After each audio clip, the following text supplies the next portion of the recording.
balikan nato ng istorya ni Johnny Imulaga alias Mego, isa sa mga anay leaders ng Kiarpanay na nagbalik sa sapag sa atong gobyerno.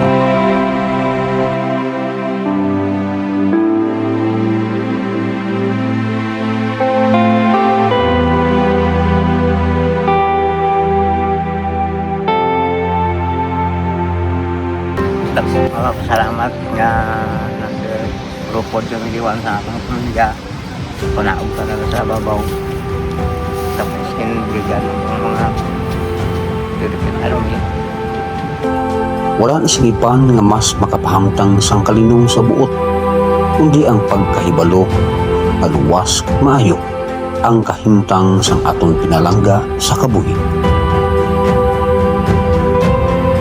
Paagi sa bullets ng 82nd Infantry Battalion kagiban pa ang ahensya sa gobyerno, mas napatasig man ang paghatag kay Mego sa mga benepisyo nga angay niya nga mabaton sa italom sang Enhanced Comprehensive and Local Integration Program.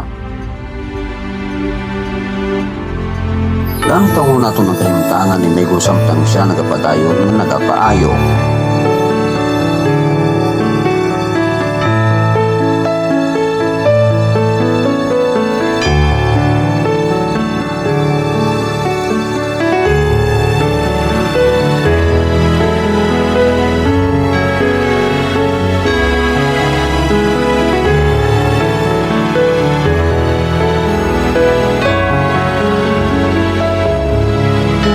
Mabudlay man ang pagsugod, pero masarangan nga atubangon basta ara ang pagigugma kag paghakos sang pamilya.